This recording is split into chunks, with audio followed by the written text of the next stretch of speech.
I would like to share something I am discovering through my journey. um, so I've been spending many years as a so-called highly sensitive person, scanner personality, a feeler, basically. I'm mostly experiencing life through my senses, um, working with the emotions for many years, and now this year I've worked a lot with language and with the mind, and what is mind and how reality is created and perceived. And of course, it's highly individual. I think that's what life is designed for, that we have unique experiences. Um, and as we work on ourselves, bringing the unconscious to consciousness, bringing the unconscious into awareness, um, and look consciously on the patterns working in the background. Yeah, I mean, I don't know how to describe it, but lately it feels very good. Lately it feels very good. It does not mean we don't dive through difficult situations.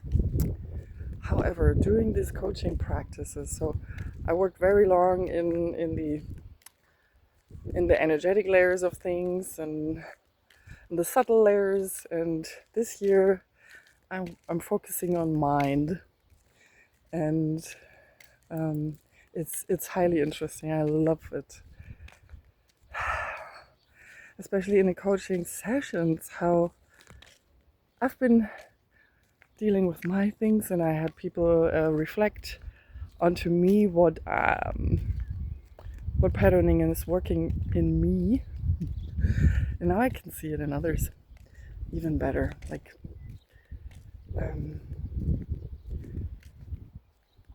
it is always the story that we're telling in our head, and the language we're using to speak into the field, into reality, that we get feedback.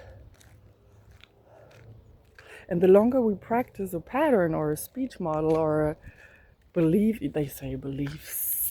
system, that's what we're all changing right now, the belief systems.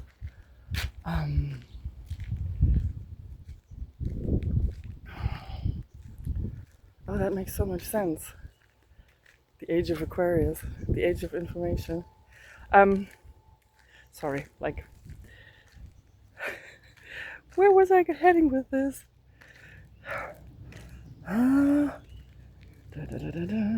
Right. How language, well, in coaching we learn just generally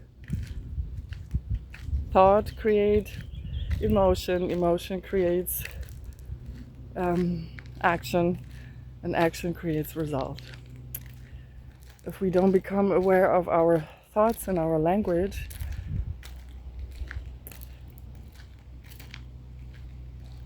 nothing can change. We try to change things on the outer, getting the same results, same emotional reactions, even same relationship patterns.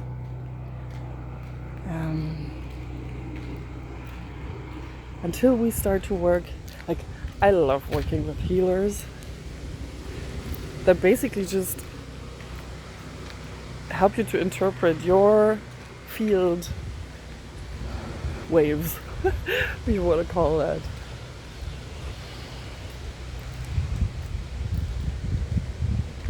This is why sound touches us so deeply.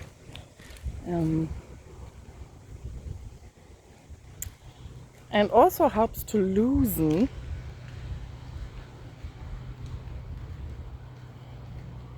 deep-seated friction maybe in ourselves, pain patterns, like imagine you're growing, you're aging, and you're shedding identities, especially when you're getting older. They say, like, I'm in my mid-40s. I notice how how I'm letting go of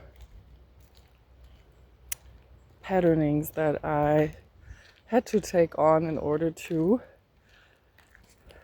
stay safe,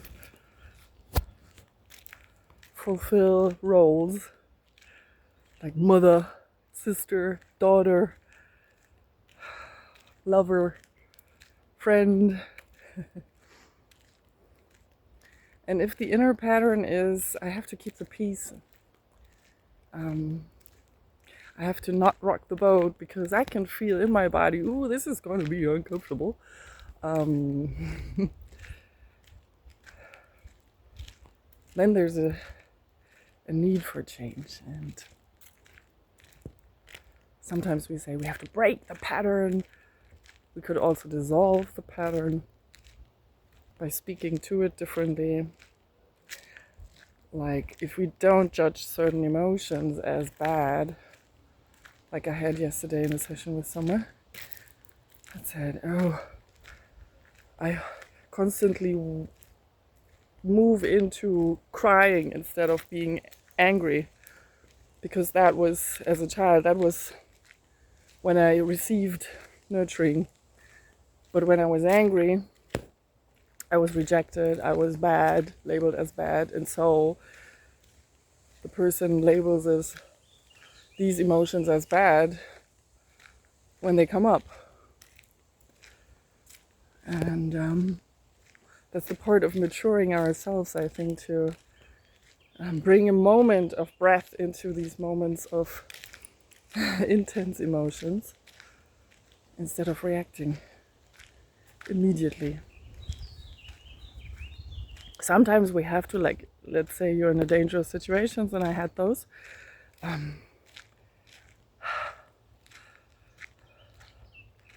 I felt like there was no way out, and I had to protect, let's say, family members. So I shut my voice down. I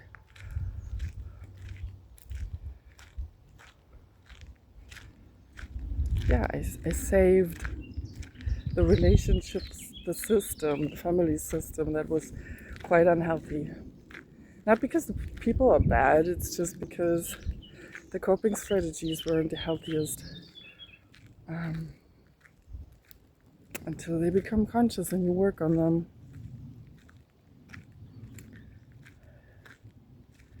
So, anyways, what I wanted to say is, this year I feel so much liberation and speaking more what I want into the field.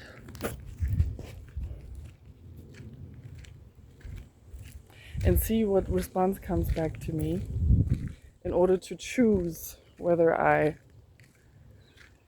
want to continue with that or to change it.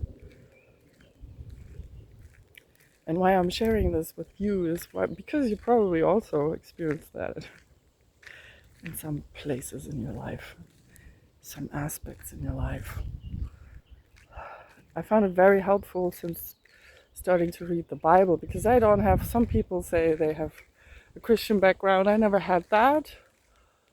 I always felt like God is in, we call it Mother Nature. But then the fatherly aspect, the male aspect, is lacking a little bit. So I started studying the Bible and learn about language and learn about metaphors and